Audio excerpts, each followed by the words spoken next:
Okay. Well, good afternoon, everyone. My name is Susan Damiani, and I am Director of St. John's Gift Planning and also the St. John's McAllen Society, which is our legacy society. Today is our 16th St. John's Power Hour, and I am happy to welcome fellow alumna, Caitlin Winkler. Caitlin is the granddaughter, if anybody's in the audience today, is the granddaughter of Madeline Larson. Madeline and I have worked for many years. I've been at St. John's for 16 years now, and I've worked with Madeline. She's executive assistant for the Dean of the School of Education.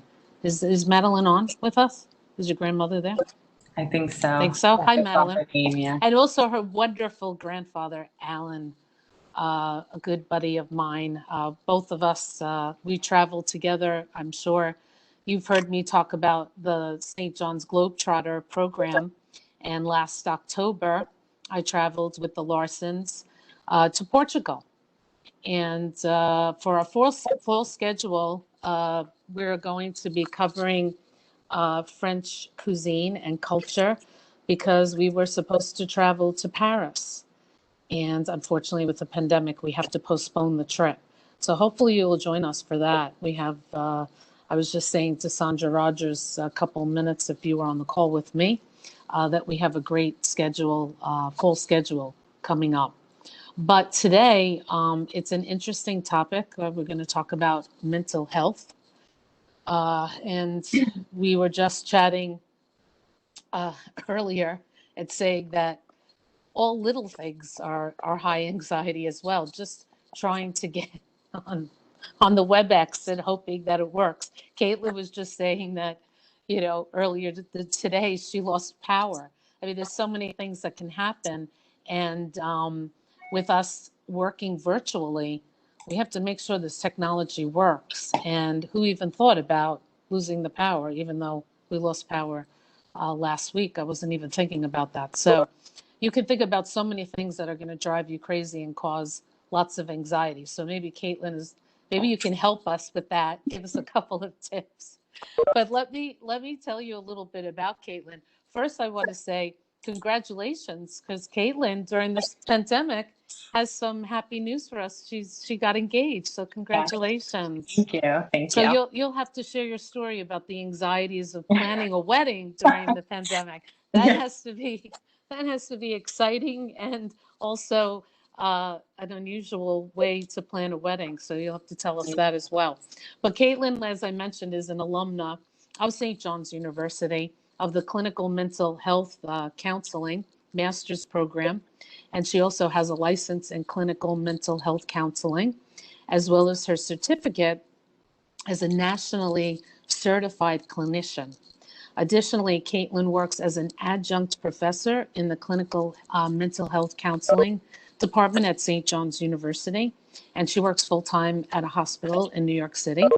She has previously worked in an outpatient substance abuse clinic on Long Island for several years, and during that time worked with individuals diagnosed with, including but not limited to, anxiety, depression, drug and alcohol abuse, PTSD, mood disorders, psychosis, and more.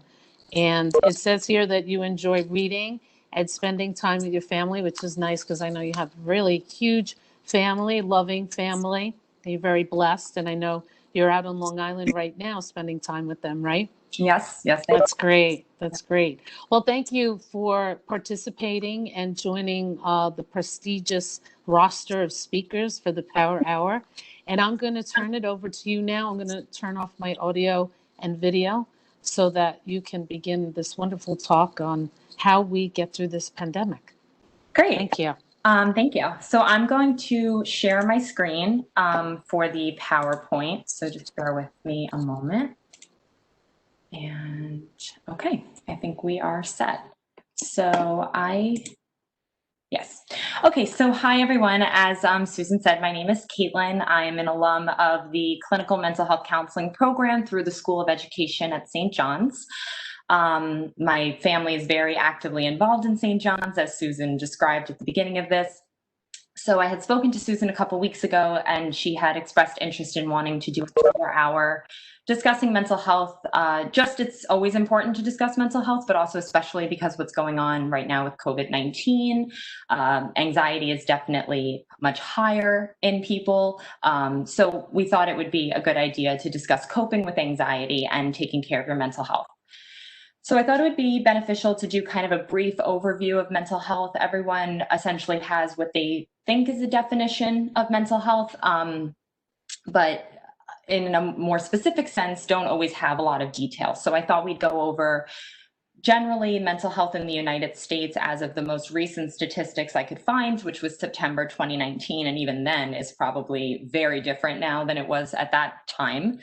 Also discussing the stigma that exists for individuals with mental health. I think that's a very important topic to discuss. And then just getting more into anxiety in general, coping strategies. And I thought we'd wrap up with a grounding exercise that I found that we can all do from phones, laptops, wherever you are right now watching this. So I hope you find this helpful or at least interesting. I left my email address on this first slide. Please feel free to email me if you have any questions. I know the second part of Power Hour is always open for questions. However, given the nature of this presentation, and unfortunately, as I said, the stigma around mental illness, I understand that you may not feel comfortable bringing up questions in this public forum. So please feel free to email me any questions, concerns you might have. However, as we will discuss in this, the only way to really lessen and ultimately end the stigma of mental health of individuals with mental illness is to be more open in talking about mental health. So in order to do that, it's asking questions and having an open dialogue. So I hope you feel comfortable asking the questions. However, if you don't, I understand. You can feel free to email me. So I thought first we could get started with some statistics on mental health in the United States. Most of the information that I have found for this presentation is all available for free. I have a list of resources that are available. There's excellent booklets out there from the Office of Mental Health, the CDC. So for example, this infographic that I found is from NAMI, which is the National Alliance on Mental Illness. You may be familiar with the NAMI Walk. They host a NAMI Walk every year. So just some things that I wanted to highlight on this screen. As of this statistics, which I believe was 2019, it might have even been 2018. They found that 1 in 5 individuals experience a mental illness of some kind. I would wager to guess it's probably much higher at this point. Yes, it was, I'm sorry, it was September 2019. 1 in 25 will experience a serious mental illness. That can be schizophrenia is an example of a serious mental illness, whereas I apologize. Whereas a general mental illness, anxiety, depression, might not necessarily qualify as serious mental illness. And then 17% of youth ages 6 to 17 experience a mental health disorder as well. I would also wager to guess that that's probably higher now too, if you think of all these children whose lives have very significantly been turned around from COVID. How they're coping with that and how they're handling that will be interesting to see from future research, because it's still too soon to really get an accurate gauge. If you look at the picture of the United States, 19% is anxiety disorders, most common. So it is the most common mental health disorder in the United States, and I think that's mostly why I chose to discuss it today. They also show the prevalence in terms of all adults and different ethnic and racial backgrounds. You can see how the percentages increase or decrease depending on the group in question. Okay. So mental health and stigma. So what is meant by stigma? Stigma causes people to feel ashamed for something that is out of their control. So how can we fight stigma? So I think before we really dive into anxiety, it's important to understand why so many people who experience mental health concerns never really do anything about it, never seek therapy, never talk to someone about it. And a lot of that has to do with the stigma. They know what they're feeling. They know what they're feeling is different than what they should be feeling, but there's hesitancy to take the next step. So a significant reason why people keep their own struggles, such as depression, anxiety, substance abuse is another big one, to themselves is the fear of others' opinions or judgments. Sometimes people say, well, it's just a phase. You just don't want to get better. Just snap out of it. Just calm down. That's my favorite when it comes to anxiety. These statements don't really help the individual. And if someone gets told that enough, they feel that maybe there isn't a place for them to be validated for what they're feeling. So the ways that we can fight stigma, we're doing the first two today. We're talking openly about mental health, and you're educating yourself and others on stigma and mental health. Be conscious of your language. This is a really big one. Referring to people as crazy or insane, that tends to lend a very negative connotation to a very real struggle that that person's having. Even saying that something you're feeling is not normal could potentially have a negative connotation to the individual. Showing compassion, empathy, that's a great way to fight stigma. Being honest about your own treatment with others, because if people hear from someone that they know that they're seeking treatment, they might be more willing to be open and honest with their own struggles and seek their own treatment. And then also don't harbor self-stigma. So if you're having stigma towards others, or you're being hard on yourself for what you're experiencing, that's just going to keep fueling stigma in society against mental health treatment. So what is anxiety really? So we all experience anxiety in some capacity. We all know fight or flight. We all feel anxious at times. However, when it becomes intense, overwhelming, or keeps you from doing typical daily activities, it could become an anxiety disorder. This is anxiety that doesn't go away. It's persistent.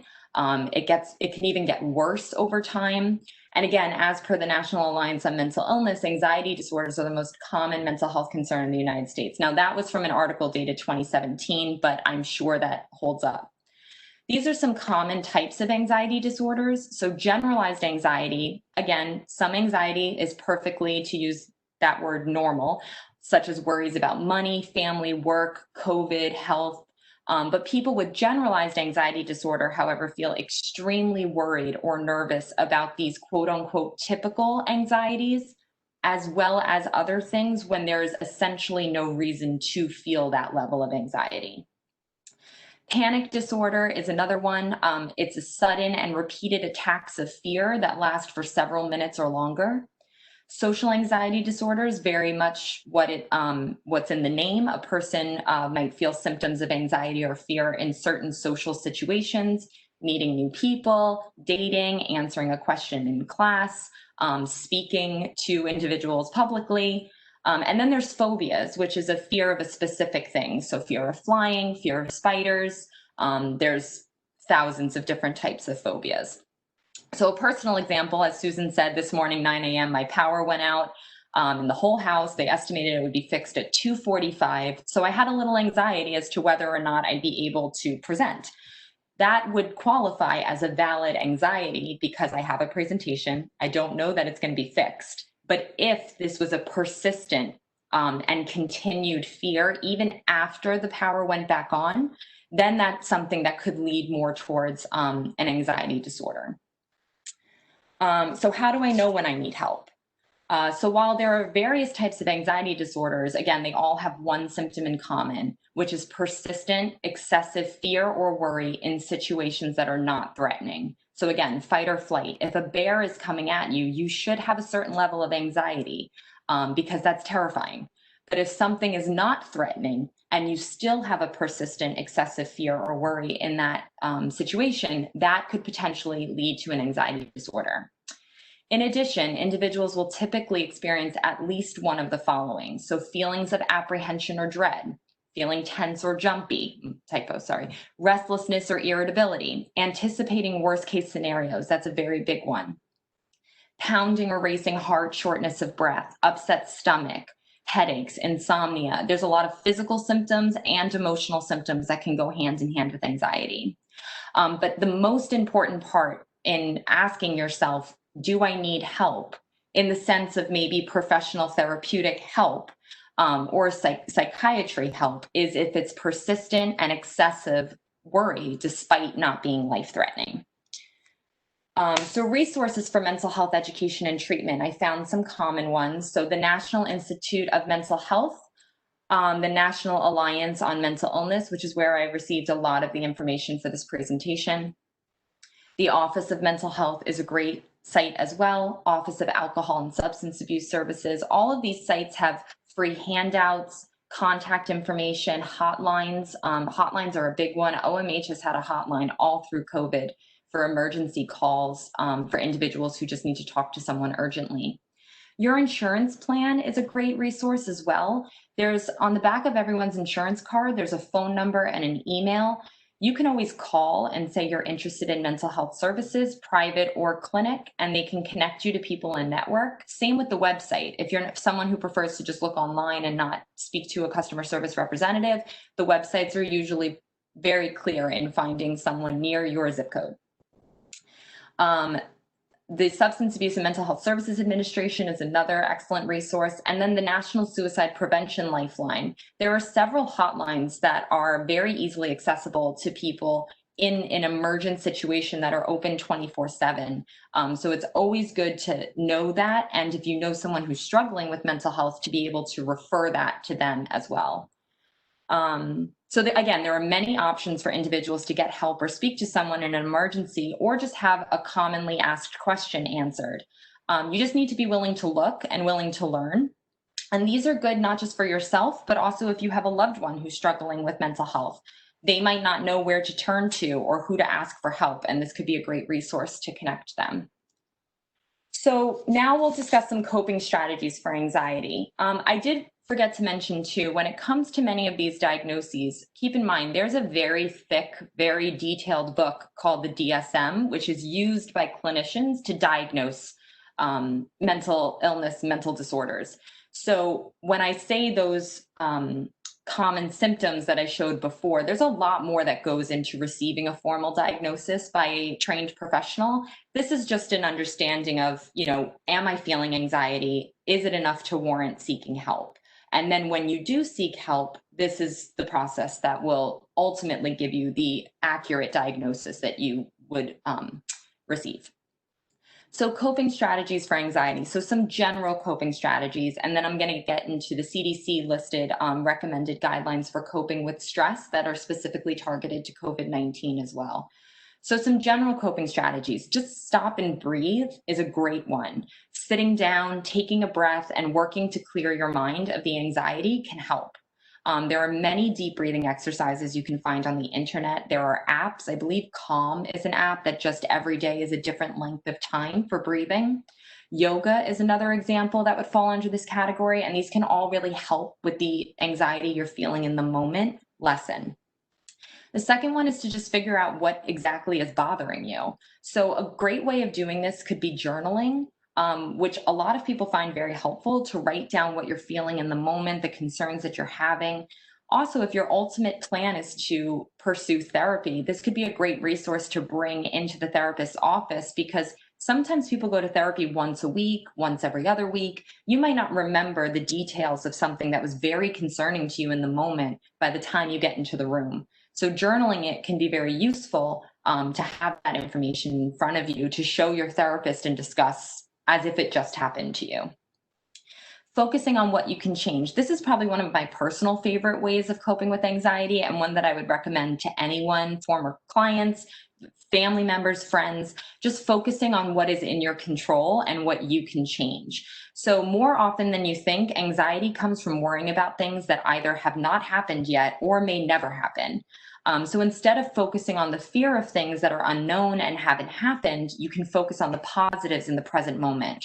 So for those who have the fear of losing their job during COVID, right? This is something that hasn't happened in this specific example and may never happen to you. So focusing on the positive that right now you are employed, you do have a job. Now, where that can change is if there's valid factual evidence that the job may be terminated.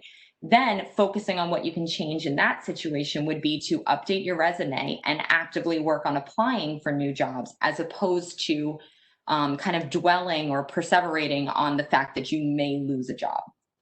And then the last one is to focus on something less anxiety provoking. So directing your thoughts to something more calming and less anxiety causing can be a huge thing. Many find listening to music, reading a book, going for a walk, or watching a movie or a TV show to help with this, because it takes your mind off of whatever you were thinking about and puts it on something more positive that you've chosen to help calm you. So the CDC recommended guidelines for coping with stress. And again, keep in mind, these are from July 1st of this year. So it's heavily emphasized on COVID-19 stress.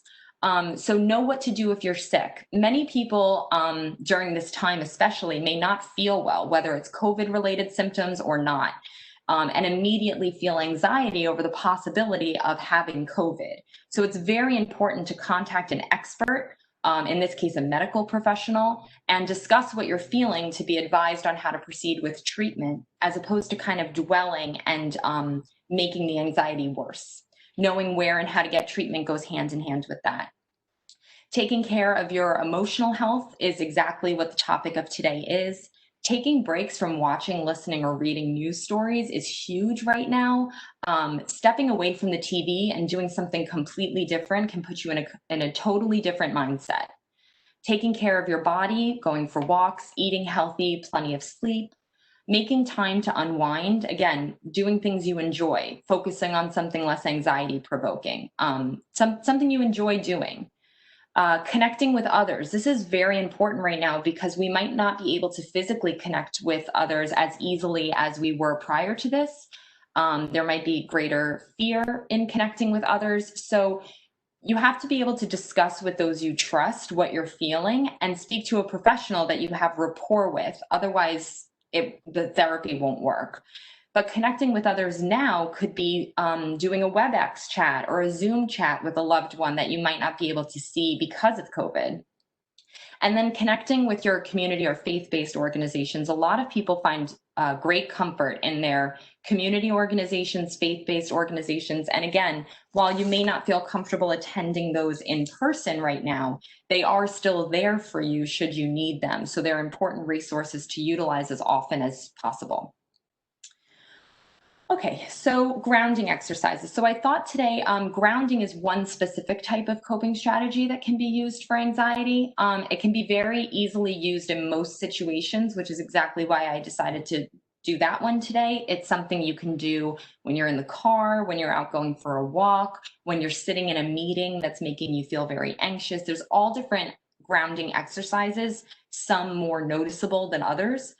So I thought that that would be a good resource. I do have a handout that I found on grounding exercises that I will send so it can be distributed to you all after this presentation.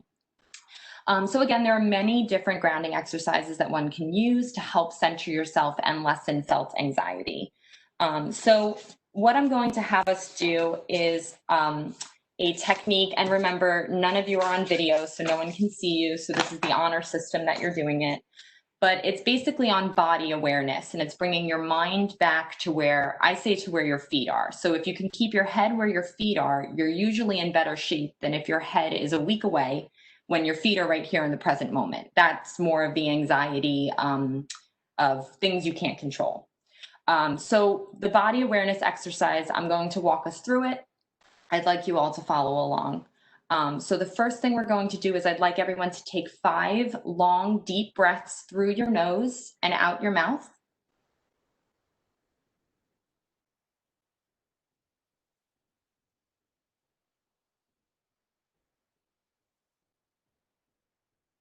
Okay, so next you're going to place both of your feet flat on the floor. I'd like you to wiggle your toes, curl and uncurl your toes several times. And while you're doing this, spend a moment noticing the sensations in your feet, right? So the tightening of your toes and the loosening of your toes. Next, I'd like everyone to stomp your feet on the ground several times, obviously depending on where you're watching this right now. Pay attention to the sensations in your feet and legs as you make contact with the ground, how that feels for you, the sound it's making.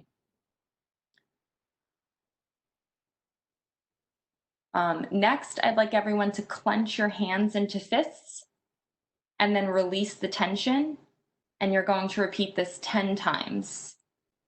So clenching and releasing 10 times. And again, notice the sensation. Pay attention to the feelings that are happening while you're doing this.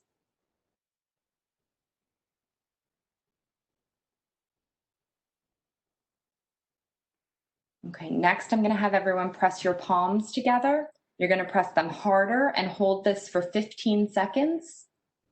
Pay attention to the feeling of tension in your arms and your hands.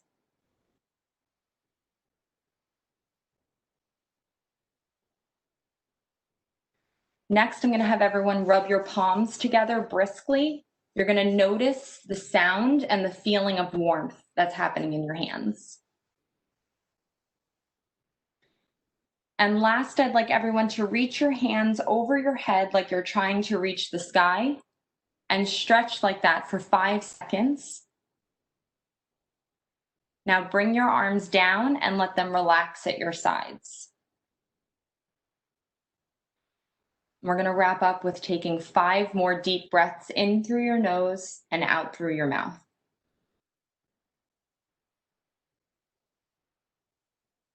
So the purpose of this exercise is to bring awareness to your body, what it's feeling, what it's doing, and also to bring you into the here and now, which is essentially the same thing as your present moment.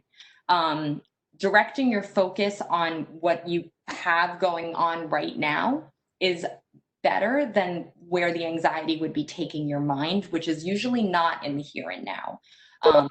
So paying special attention to the physical sensations that were created by each step is very important. So that's one example of a grounding technique, and that might be one that you would do in a quieter space. That might not be one you could do in a business meeting or a very important meeting. So there are other ones. There are some mental exercises. So if you're sitting in a meeting and you start to feel very anxious, you can name all the objects you can see in the room to yourself. Right? You can spell your full name and the names of 3 other people backwards is another one.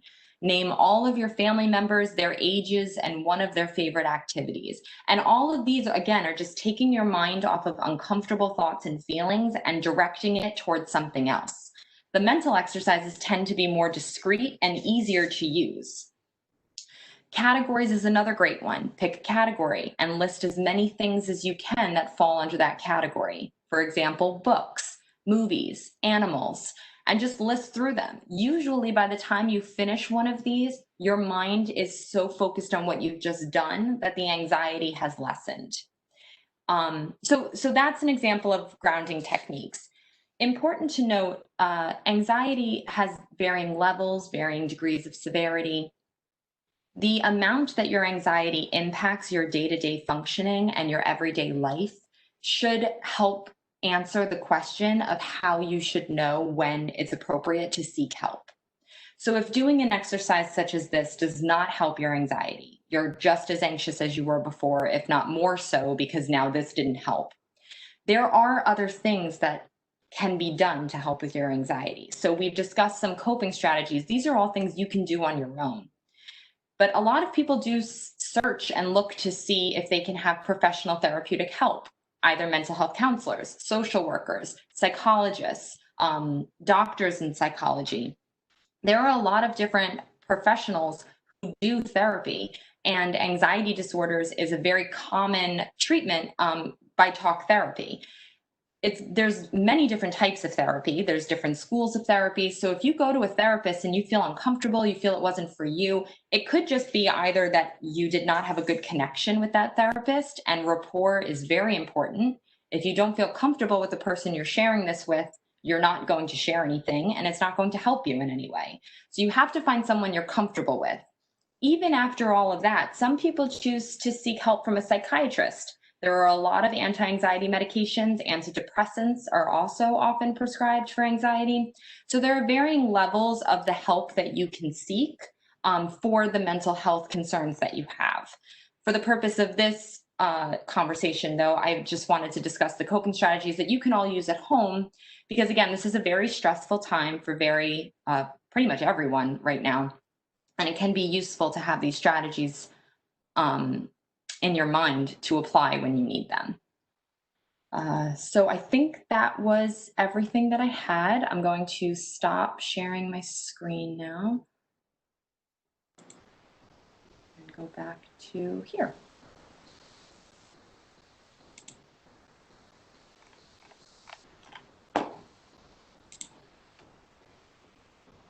So I guess if anyone has any questions, please feel free. Let's check. I'm going to check now. There is one here. It says, how long after starting therapy do patients generally notice improvement in their anxiety? Good question. That is a good question. I think when it comes to mental health, there really is no one size fits all response. Everyone experiences everything very differently. Everyone tries different avenues. So I guess the answer I could give to that would be, if you found a therapist that you're comfortable with, you could start to see positive changes after that first session. A first session with a therapist is very commonly an intake, where they'll ask you many more questions than they probably would in any other future session that you have, because they need to get to know a little bit about you and what's bringing you into therapy. Some people find just the act of sitting in a room and, for lack of a better word, unloading everything that they've been struggling with for a really long time to provide instant relief. And it's more common than you think that people come to therapy once and then just stop coming because they said it helped, and that's it. Which obviously is not advised. You should keep going. But yeah, so it could be as soon as the first session. Now, if you have a more persistent or serious mental health diagnosis, that can take time, because sometimes medication takes time. So antidepressants can take 4 to 6 weeks to feel the effect of. So if it's more of a medication-based treatment that you're seeking, that can take time. It varies. Well, you mentioned Caitlin, and this was terrific, really. After these grounding exercises, I was telling you before we started, I was feeling a little anxious for whatever reason today. And those grounding exercises, I already feel relaxed. That's great. It worked very quickly on me. That's great. So thank you. This was very helpful. But I know you mentioned at the beginning, sharing stories. So I'll share something with everybody today. When I was in my 20s, I suffered terribly with panic attacks. And at the time, it was something that was not talked about. So when I was going through this, I had no idea what I was going through. I couldn't read about it or anything because there was really no one mentioned about panic. Now, you hear it, it's more prevalent now, but no one ever talked about it. So I really thought I was going crazy. I really didn't know what was happening to me. I said, something is not right. And so a lot of what you said, I could really relate to. I eventually did go to therapy for it because it really was interfering with my life. Towards the second end of my college year, just as I was graduating, I guess maybe that was the triggering point. I really didn't participate in a lot of things because I was turning into almost agoraphobic from the panic attacks, because I was shying away, afraid that I was going to have an attack and then what was going to happen. But I think when I eventually went to therapy, and originally I didn't want to go because, again, therapy. Yeah, why do I have to go to therapy? There's nothing wrong with me. There was resistance at first, but then when I went, like you said, the first session, whatever you said, it was that piece of the puzzle that unlocked everything. And it made everything, it clarified everything for me. And then the second session, we were able to work on, different exercises. And I was able to cope with it and able to live my life and not be afraid when I had a panic attack. I thought I was going to die. Because it's very frightening, and anxiety is very, very debilitating. And when I hear anybody, I had one of my students last year, she was suffering with it, and we had a talk, and she said it really helped her to listen to someone else that was going through panic attacks. So I think sometimes when you can talk to peers and when you hear other people have it, you don't feel that there's something strange about you, why you're going through this, and other people are experiencing it now. And I notice panic attacks are talked about a lot more So I think that makes it easy that people can, like you said, some of the references that you mentioned, people, can seek assistance. Even if they don't go to therapy, they can read about it or, find out through various websites. But Yeah. it is a progression that it takes time for you to get through. I could say I've gotten through it and I don't really even experience it that much, and I can feel if it's going on. Like you said, those coping mechanisms, I can Yep. use that. The breathing works. I found that visualization was very big because I would always get my panic attacks in the middle of the night because probably my subconscious was working on me. And if I thought about the beach or a sunrise, believe it or not, that calms yourself down and lowers the heart rate so you don't feel like you're going to have a heart attack or something bad is going to happen to you. So I will say everything that Caitlin said is real. I've experienced uh, I've experienced this for a big part of my 20s.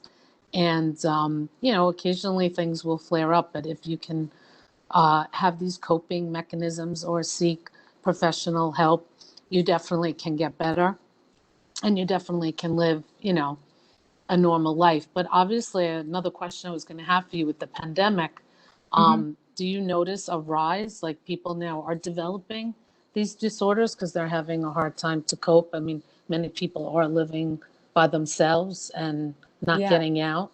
Have Yeah. you So noticed that? I Yeah. so I work in a psychiatric hospital in the city. So the admission admissions at the hospital has pretty much held steady, both pre and post COVID. But I also, as you mentioned before this presentation, I am an adjunct professor in the clinical mental health counseling program through the School of Education, and a lot of one of the courses that I teach is internship, and I hear from the students who are doing their internships during this time. So I would say that there is definitely an increase in individuals. I think more so in individuals reaching out to talk to someone Hmm. than maybe in individuals who have ever had anxiety. The statistics that I showed in this presentation was pre-COVID, and it was still pretty high. Hi. Yeah. Yeah. So I think that one of the diagnoses that I didn't really talk about in here is adjustment disorder, and you can have adjustment disorder with anxious mood, with depressed mood, and that tends to be a diagnosis that is given for a shorter period of time. Usually up to 6 months of feeling that anxiety or that depression. So that probably has increased during this time, because if you think about it, we're still within 6 months of when Hmm. this really happened. So if Right. this continues well after, then I think it'd be interesting to see the increase or lack thereof that comes from this. Do you feel people are born with it? Because I felt that even as a young child, I think I was tended to be more anxious Yeah, than. there's So there's do you think people definitely just have that in their chemical makeup? there's definitely research that shows a significant genetic Hmm. component to mental health, more in more diagnoses than others, right? So schizophrenia is very heavily researched and shows a very significant genetic connection. Most of the time, if a family member has schizophrenia, another family member will as well. It's a very high likelihood genetically. Same with substance abuse. Substance abuse is another one that has a very high genetic component to it, as per research that's out there. So yeah, mental health definitely has genetic components to it. But it's the whole nature nurture, right? So you could have a genetic predisposition, but then something has happened in your life, a trauma, something that's, for lack of a better word, really pushed it over the edge and led to it being excessive and persistent. Mm, Yeah. that's interesting. Let me see if we have another question. Oh wow, we have lots of questions. It's great. Okay. Good. In the classroom virtual learning as a teacher, what indicators should we look for in our students, high school and college? Any tips for assisting our students to seek assistance? That's a great question. So Yeah. I guess the first tips for helping students to seek assistance, depending on what university, college you're teaching in, certainly familiarizing yourself with the resources available at your university.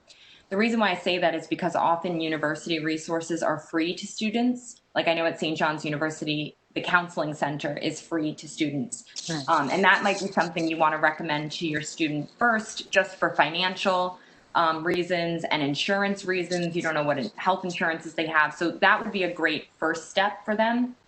A lot of times if a university's counseling center feels that they're not equipped for the problems that a student's coming with, they'll then refer the student out to other professionals in the community. But at least that's a good stepping point to provide students. You can also include it in your syllabi. This way a student, if they might not feel comfortable talking about it with you, they can see it clear on your syllabus and take the steps themselves to seek help.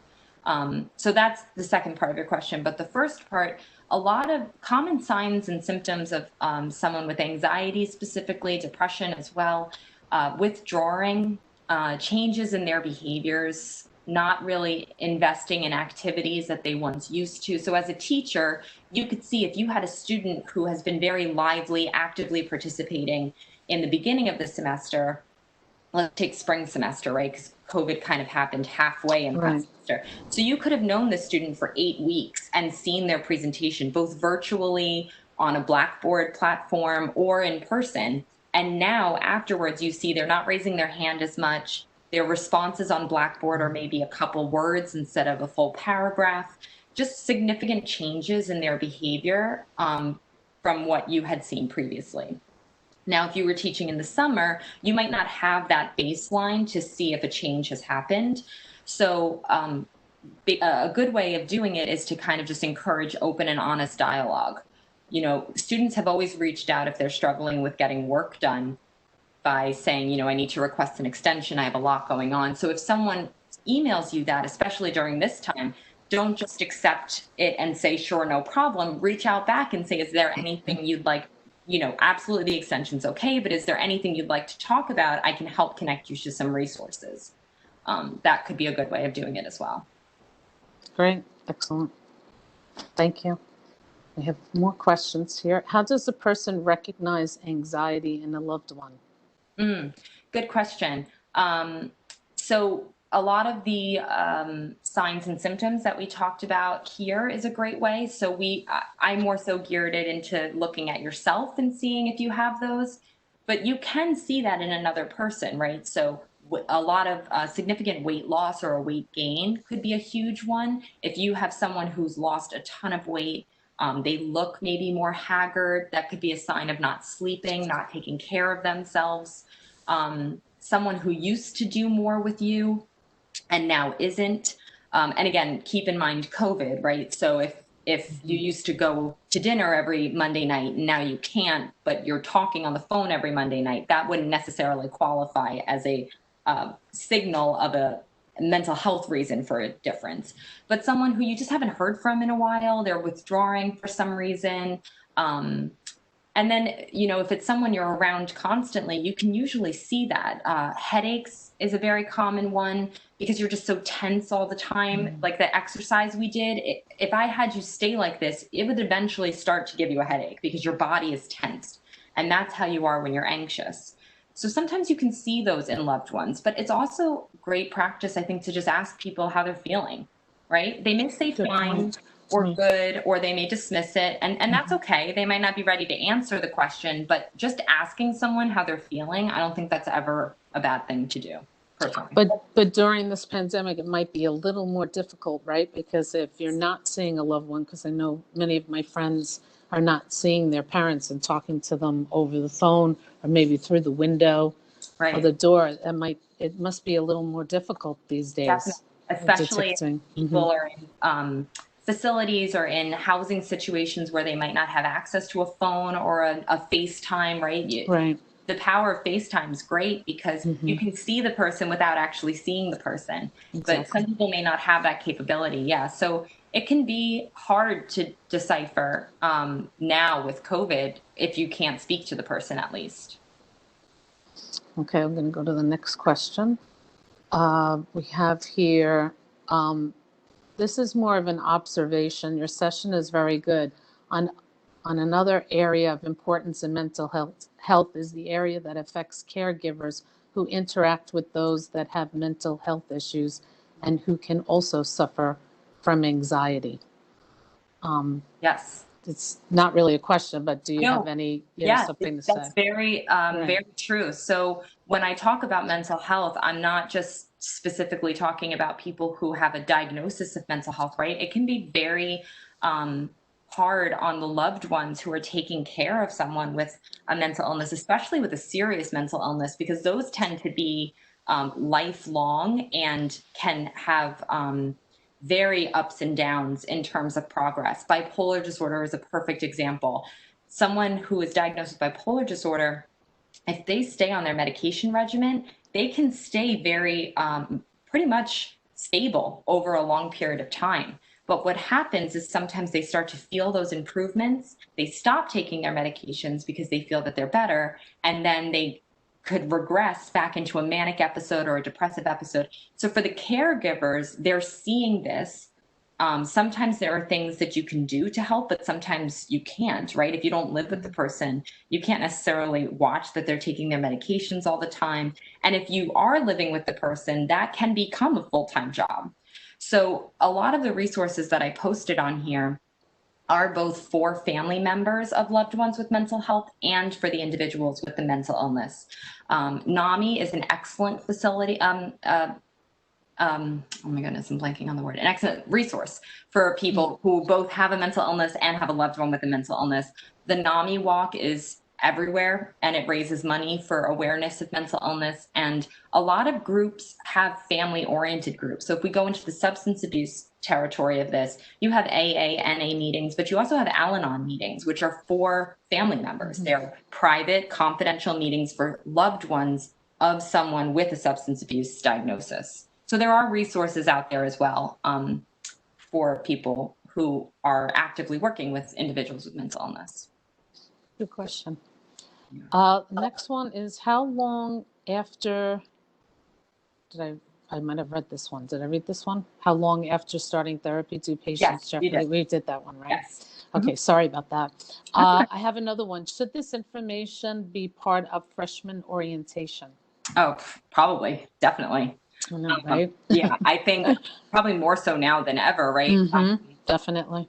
I mean, I didn't even really talk about suicide on here because that, I mean, you could have a whole presentation on that alone, but the prevalence of that is increasing as well. And sometimes you do see it younger and younger.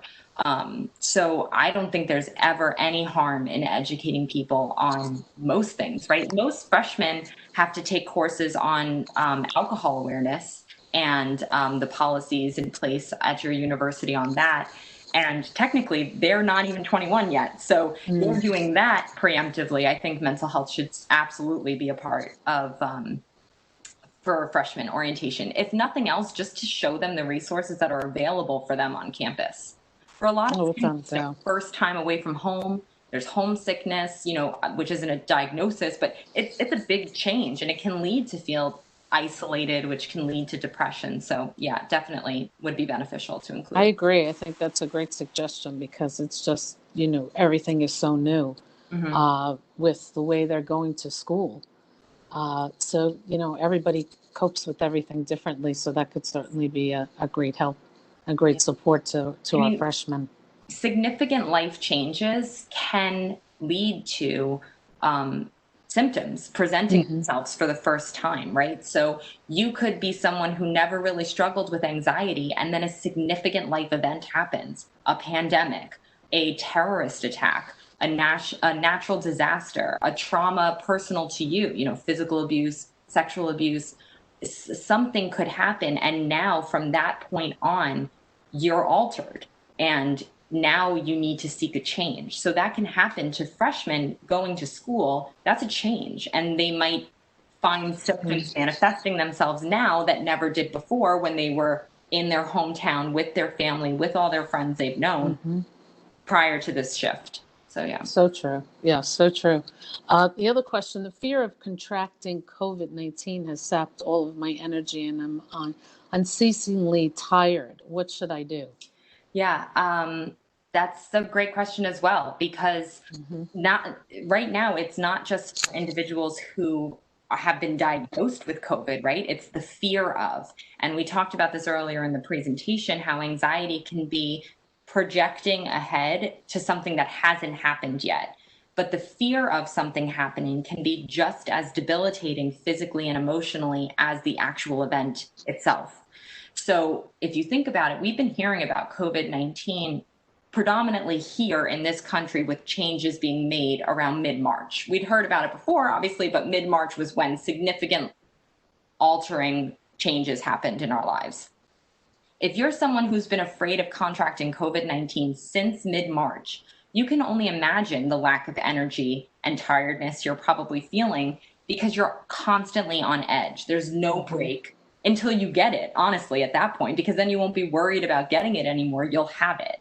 So the way you cope with that is to use these coping strategies, stay in the present moment, know that right now what's in your control is that you don't have it and that you can take steps to hopefully lessen the risk of you getting it. That would probably. No, that's so true. I hear so many people say, I wish I could just get it. So then this way I don't have to think about it anymore. Like, am I going to get it? What's going to happen to me if I get it? I just want to get it. Right. And I'm like, really? But I can understand what they're saying because then it just lowers your anxiety of this thought of what happens. Right. But I would almost argue that if you're someone who has an anxiety disorder and you're predisposed to this anxiety, even if you were to get it, that anxiety is not going to go away. It's just going to be projected to something else. Right. So you have the fear of contracting, fear of tracting. Okay, now you have it. And a part of you might be, well, now I can calm down because I have it and I don't have to worry about having it anymore. But now you'll be worried because you have it. That's right? true. And afterwards, you'll be worried because what happens after? So the anxiety doesn't necessarily go away. It just finds a new host. A new place. Right. Yeah. And I thought your recommendation with maybe changing your focus. I have heard a lot of people say, I have to step away from the news. I can't listen to the news anymore because it's constant, and it can get you anxious. Right. Just, thinking about it every single day. Right. And you also have to believe that if something is happening in the news, let's take COVID specifically. If something is happening that is so significant, you're not going to miss it by not watching the 5 o'clock news every night. Right. You're going to hear it somewhere. And you're definitely not going to miss it if you're someone who watches the 4 o'clock, 5 o'clock, 6 o'clock. So the news is the same. So stepping away from it will help because if something breaking news happens, you will know. Your phone will tell you, your friend will tell you, someone will tell you. So you can step away from immersing yourself constantly in negative news, really. No, it was interesting because I know you mentioned too, again, getting yourself all focused and maybe listening to music or to read a book. And interestingly, I was on Facebook this morning and they had an article about, focusing on something positive or to get your mind off of it. And they were recommending gardening. And I know that's helped me through the pandemic. My mother going over to my mom's house, taking care of my mom. I needed a project. I needed something to get my mind off of it. And I focused on the gardening and it really, really helps. Yeah. So your recommendations, I think, were spot on to take a walk, something that you like to do to get away from the news, to get out of the house. And clear your mind, right? Because that definitely will lower your anxiety, no doubt about it. Yeah. So I thought that was interesting as well. Yeah. I think we have 2 more questions, I believe. Okay. Or maybe I'm wrong. Oh, yes. Does daily exercise mitigate anxiety?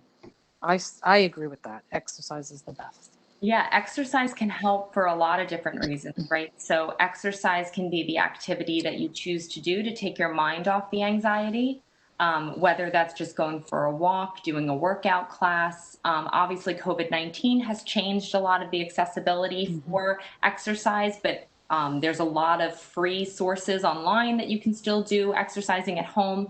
Exercising definitely helps with anxiety, both in the sense that it makes you physically healthier and emotionally healthier as a break from the anxiety that you might be feeling. So yeah, exercise is a huge one. And it's something that anyone can do, right? Even if you're someone who right now in COVID-19, you have the fear of leaving your house, you can exercise in the home. you can if you have a staircase, you can walk up and down the staircase. If you have a TV, you can go on YouTube and look up workout videos. If you feel comfortable in a block radius, you can walk around your block 16 times. It's something you can do to get your mind off of what you're worrying about and to also get you moving. Oh yeah, I totally agree. It is so good. Plus the endorphins, right? When they say you exercise, it's going to make you feel better.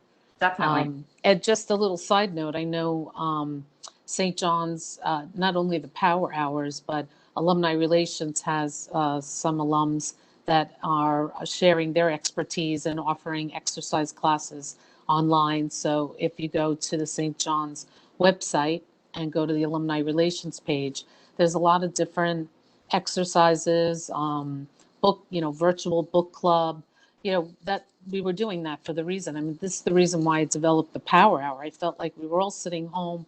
It's great, like you mentioned, to stay connected to people, to stay connected to your group, to your alma mater. Through power hours, we're learning. When we did the series, we just completed on the tour of Italy. And I would say, I feel like I'm escaping. And it was great. You were escaping to another place, and it took your mind off of it. And I'm sure, again, hopefully it lowered people's anxiety. So that was one of the goals for this power hour, to help people that they're sitting home and hopefully, will get their mind off of things and to come together, to be connected. It's helpful. It definitely is, just talking to friends and things like that. So that's great. I think we finished our questions. Thank you, everyone. I hope it was helpful to everyone that was watching. I know it was very helpful to me. It was a great presentation. Thank you for joining us, Caitlin. Thank you. Congratulations once again on your engagement. When is the date? Did we set a date? The end of next November. Nice. I don't want to touch 2020 with a. I don't blame you. And any tips for brides that are planning a wedding during a pandemic to lower your anxiety if they're a little afraid? Do you have any tips? Honestly, I'd welcome tips myself. I think right now I'm just trying to focus on what I can do right now. Exactly. And in time, I will focus on what I can do at that time. So, well, it's nice.